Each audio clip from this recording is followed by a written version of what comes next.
están estructurando el panorama que ahora conocemos. Por lo tanto, una cosa es tener la formación, por ejemplo, de aminoácidos y de algunas membranas, pero entre estas y una primera célula como tal, la primera célula primitiva, la que se le ha llamado eucariota, lógicamente a ese tipo de célula la separa una distancia pero abismal entre lo que todavía es simplemente inorgánico con su salto hacia lo orgánico. Pero no queda ahí, porque en realidad hablar de los orígenes de estas células, más allá de esa que llamamos eucariota, ahora preferimos llamarla Luca, porque Luca es el último ancestro, y así le denominamos, que fue común a la formación de todas las células desde el punto de vista. En otras palabras, en ese gran laboratorio de estas aguas primitivas, probablemente incluso en algunos sectores donde el agua tenía temperaturas más altas, aguas que estaban seguramente cercanas a regiones volcánicas, o en el océano, como vamos a ver en las grandes dorsales del océano donde están las fumarolas, precisamente se formaron por ensayo-error una serie de estructuras de las cuales no sabemos absolutamente nada y presuponemos que no pudieron alcanzar la capacidad de poder sobrevivir. Algunas lo hicieron. ¿Quién sabe una? A esa le llamamos luz, porque es el último ancestro a partir del cual, si nosotros ponemos la máquina para adelante, viene todo lo que significaría el origen de células vegetales, animales y obviamente algunas otras en el terreno de las bacterias, como vamos a observar más adelante. También en la década de los 80, Thomas Sage, premio Nobel, demuestra que algunas moléculas de RNA no solamente transmiten información genética, desde el DNA, en nuestro caso hacia los ribosomas, ¿verdad?, sino que además había que pensar aquello de qué fue primero, el huevo o la gallina. Y aquí había que pensar qué fue primero, el DNA o el RNA. Si nos guiáramos por experimentos muy sencillos y solo con explicaciones hasta aquí muy parciales, creeríamos que primero fue el DNA. Obviamente el DNA dio origen al RNA para que éste se copie la información desde el DNA y se la lleve hacia los ribosomas, ¿verdad? Pero si la pensamos mejor, es querer partir desde lo muy complejo hacia lo simple, cuando sabemos nosotros filosóficamente que las cosas suceden al revés. Partimos por lo sencillo y avanzamos en niveles de complejidad, ¿verdad? Por lo tanto, no puede entrar en la posibilidad de que primero haya surgido el DNA. Lo más probable es que primero haya surgido el RNA, el ácido ribonucleico. Pero no era el ácido ribonucleico como lo conocemos tal cual ahora, es decir, ese que está dividido en el RNA mensajero, el RNA ribosomal, el RNA de transferencia y las subvariedades que existen, no, sino que en todo caso estos RNAs que mantienen todavía algo de esa capacidad hoy por hoy, no solo eran capaces de transportar información, sino que además tenían la capacidad de poder dirigir procesos de síntesis química, síntesis bioquímica, mejor aún, de poderse replicar bioquímicamente hablando.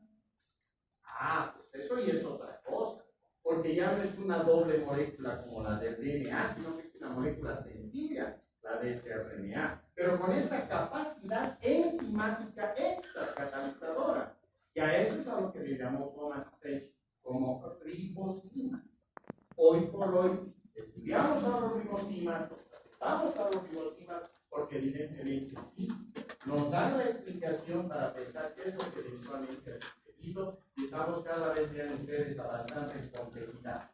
Todavía en la década de los 80, y ahora sí podemos decir del siglo pasado, Leslie Orgel logra también la formación de DNA laboratorialmente, experimentalmente, pero además vuelve a plantear la posibilidad de la panspermia.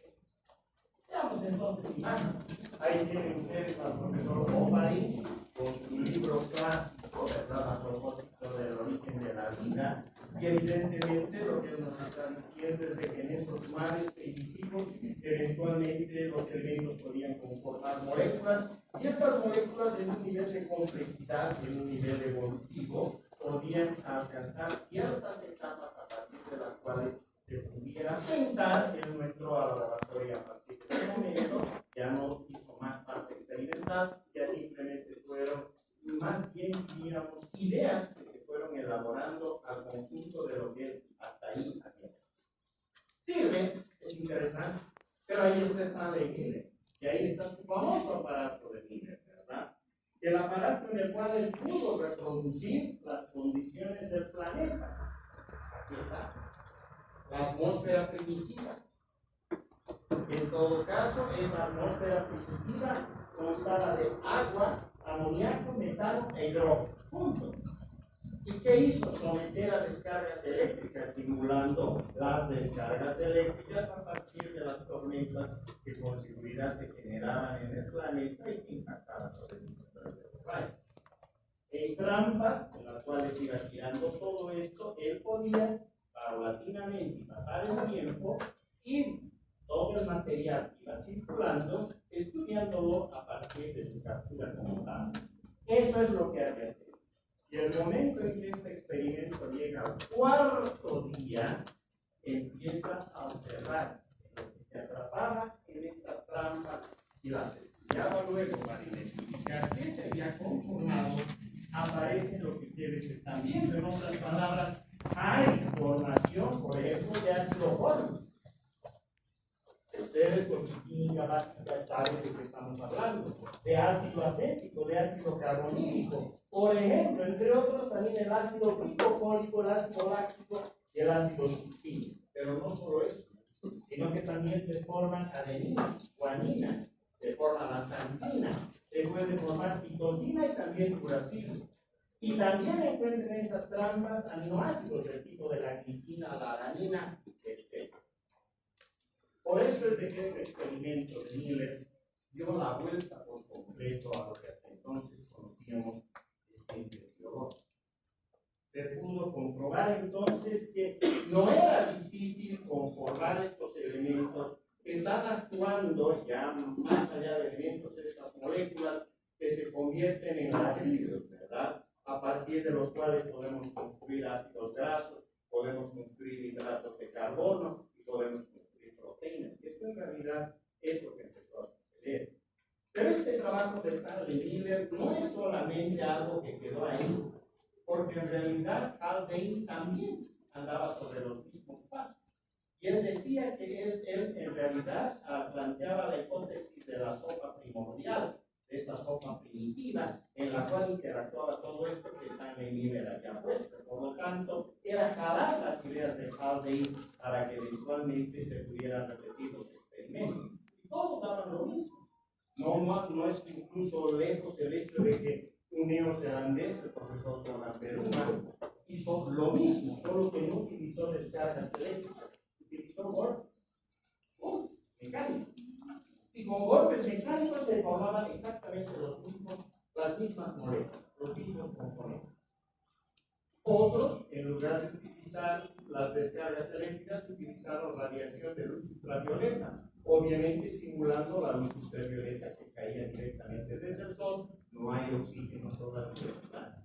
Por lo tanto pasa la luz ultravioleta sin problemas, y lo que sucede es la formación exactamente de las mismas. Por lo tanto, la posibilidad de que abióticamente, ¿recuerdan? O si ustedes quieren, quimiosintéticamente, era posible formar aquellas moléculas que las conocemos hoy por hoy como básicas para poder establecer las cadenas. No están todavía las células. Sería una barbaridad decir, y ahí están las células. Falso. Solamente estaban las estructuras, los ladrillos, los ciliares de esas moléculas que eventualmente después se podrían insertar. Y precisamente estamos viendo al profesor Sidney Fox cuando propone el sistema de las microesferas a propósito de las membranas que tenían esa capacidad inclusive de poder atrapar lo que decía David Russo. Ahí está David.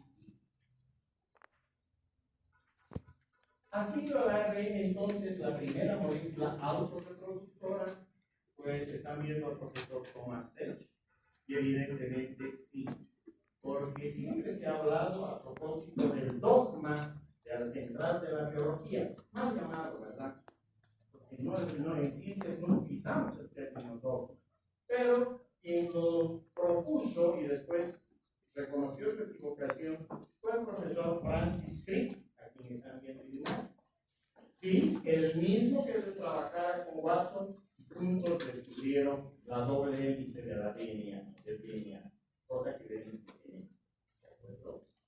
¿Qué dice ese dogma, mal llamado dogma? Que la información va del DNA al RNA, como están viendo, y del RNA obviamente sirve esa información para poder lograr la síntesis del proteína. Es decir, la información va en un sentido, no puede ir al sentido inverso, no puede ir información desde las proteínas, desde los aminoácidos, no puede ir hacia el RNA y regresar al DNA.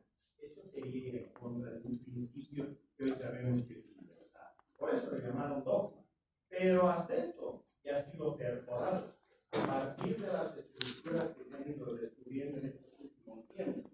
Hace no más de 6 meses se han encontrado unidades conformadas por proteínas y que tienen la capacidad de poder actuar como material genético. Se llaman los obeliscos y son muy similares a los lípidos, solo que son mucho más pequeños.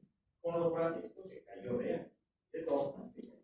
¿Listo? Pero lo mantenemos todavía no en el criterio de dogma, sino como un sistema funcional del material sobre el cual actúa la información para poder sintetizar. Y ahí están los ribosinas, que les decía, en todo caso se han convertido en la explicación más sólida, lógicamente se las ha estudiado bastante, y lógicamente nos dan la explicación de la posibilidad de poder entrar a mirar desde esa perspectiva del origen del RNA y después del DNA. O sea que dicho de una manera más sencilla, el DNA probablemente no es nada más que el intento del RNA para perpetuar la información genética. Ahí está ya la explicación. Acá están viendo las páginas de uno de los artículos, uno de los trabajos más importantes de quien está ahí, don Svante Arrhenius, ese químico sueco que a fines de 1800 y 1900, particularmente trabajando intensamente, él propone lo que decimos, que la vida llega en forma de esporas al planeta y que obviamente estas esporas son las que siembran vida en los planetas. No responde al origen tratado profundo. Pero estamos viendo además en otra imagen al profesor Yarkovsky. El profesor Yarkovsky es quien en su momento emitió una de las hipótesis más importantes de trabajo en el terreno cosmológico, porque él decía que las radiaciones del espacio, al igual que las radiaciones solares, tenían la capacidad de poder en su momento transportar, empujar, el término, diseminarlas en tanto los objetos o la materia que sea impulsada por este tipo de radiaciones tuvieran tamaño o diámetro muy chico, menos de medio micrómetro de diámetro. Y obviamente las esporas pueden tener ese diámetro. Por lo tanto, la posibilidad de que solo esporas, aún ni siquiera sobre meteoritos, simplemente esporas, pudieran vagar por el espacio y ser empujadas por los motores. Entonces, que sean empujadas por el espacio sería producto de las radiaciones que tienen esa capacidad, y a lo que se le llama el efecto de Yarkovsky. Este otro trabajo también es muy interesante, porque está firmado, vean ustedes, por Orgel, Leslie Orgel, que es el que ha indicado precisamente que hay la posibilidad de que la vida sí se transporte en esporas, no solamente por el espacio como esporas, sino a bordo de meteoritos. Solo que la de ir un paso más allá, incluso de pensar en una parasferia dirigida, como que alguien en algún punto del universo manda sus esporas de vida a otro planeta para, en todo caso, sembrarlo de vida. Esto ya es más ciencia ficción, pero no por ello es que Orgel deja de tener importancia. La vida entonces, como tal, había empezado en la era precámbrica. Si ustedes observan, en esa era precámbrica, 3800 vez que se ha formado el planeta, a partir de los 4,5 millones, indicado, la vida ya sube, después de esta evolución química. Y lo ha de hacer en la forma más sencilla, las bacterias, ¿verdad? Ese es el elemento más sencillo. Probablemente las arqueobacterias que van a estudiar en los próximos días, es decir, unidades que no son bacterias, pero las podemos llamar precursoras, utilizan sistemas de respiración interesantes, utilizan sistemas diferentes en cuanto a llevar su metabolismo, y hablaremos de mucha química cuando entremos al metabolismo bacteriano, porque obviamente sabemos que a partir de ese instante las bacterias poblaron. Miles de millones de años el planeta les ha pertenecido. Si hubiéramos tenido que ponerle un nombre en ese momento al planeta, no le hubiéramos puesto el planeta Tierra, le hubiéramos puesto el planeta bacteria, que era básicamente ¿no? Y desde ya, vean ustedes, el hecho de que algunas de estas bacterias empiecen a mutar y obviamente logren la posibilidad de poder utilizar la luz ultravioleta y actuar sobre materiales inertes como el anhidrido carbónico y a partir de eso lograr lo que ahora conocemos como fotosíntesis, permitió dar dos pasos importantes. Un producto de la fotosíntesis es el oxígeno, ¿verdad? Hasta ahí la atmósfera hemos dicho alrededor, no hay oxígeno. Pero en cuanto aparecen estas primeras estructuras que tienen la capacidad de fotosintetizar, que vendrían a ser esas algas primigenias, o bacterias también desde ya, y que tienen esa capacidad de fotosíntesis, empiezan a liberar oxígeno al medio ambiente. Un oxígeno que es nocivo, es venenoso. La primera, si ustedes quieren, gran destrucción de la vida en el planeta seguro se dio cuando estas estructuras conformaban oxígeno y liberaban a la atmósfera. El oxígeno es tóxico. Por eso es que incluso nuestra actual atmósfera de oxígeno no es del 100%, ¿verdad?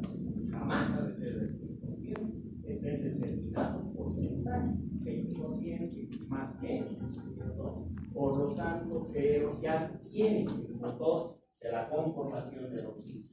Hace 3.500 millones de años, entonces, las bacterias, sí, las podemos ahora ver como aeróbicas. Hasta antes eran anaeróbicas, o sea, no tenían la capacidad de utilizar al oxígeno como último aceptor de hidrogeniones. Ahora sí, ya tienen. Pero esa capacidad es fantástica, porque en la medida de que la respiración ahora es aeróbica, y algunas de estas sobrevivieron, se adaptaron y no tuvieron mayor problema, a partir de ese momento la evolución continúa. Ojo, sáquense de las cabezas que evolución es que el hombre ha venido del mono, es una estupidez. Jamás Darwin dijo eso, y menos decimos los que somos hoy por hoy neodarwinistas. Eso es una estupidez, ¿verdad? No tiene ningún sentido. La evolución solamente es la capacidad de modificarse y poderse adaptar en un medio ambiente que también se está modificando constantemente. Eso es evolución. Nada más. Jamás se habla de monos, que venimos de los monos, de tonteras. Es simplemente la capacidad que tiene cualquier unidad biológica de adaptarse a través de mutaciones a un ambiente que también se está modificando. Nada más. ¿Cuál es el objetivo de esa evolución? No hay, ¿verdad? En el fondo, lo único que pretende la estructura es pasar su sistema genético a la próxima generación.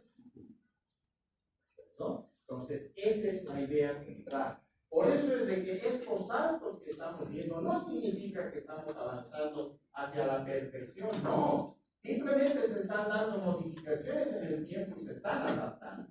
Hace 1.500 millones de años, ahora sí, los protistas, los protozoarios, han aparecido. ¿Cómo sabemos? Por las huellas que han dejado en las rocas. Por las huellas que han dejado en lo que llamamos las rocas sedimentarias. Por la actividad química que han desarrollado sobre estas rocas sedimentarias. Ya sabemos entonces que ahora sí, las estructuras se han hecho más complejas. Hace 1.000 millones de años, las algas como tales aparecen.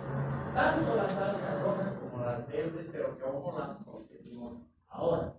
Y desde ya arranca muy probablemente otro fenómeno, es el fenómeno de la endosíntesis. Finalmente, hace 500 millones de años, viene la gran explosión del cambio.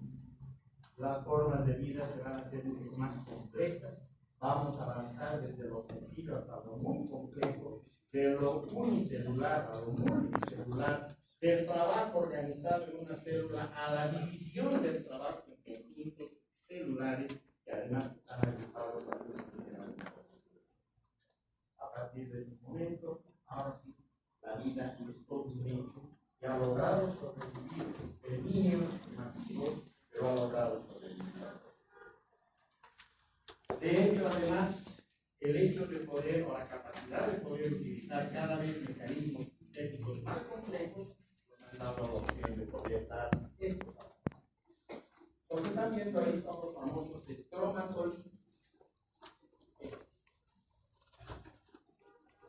Son capas de algas que se encontraban ya sean en los lagos o en los mares primigenios, generalmente cerca a la costa o a las costas, y una vez que estas capas de algas empiezan a morir, entran en fases lógicamente de calcificación, de formación de cristales, y la nueva capa de algas se coloca por encima, utiliza todo lo que está por debajo, y así sucesivamente se van formando estas capas.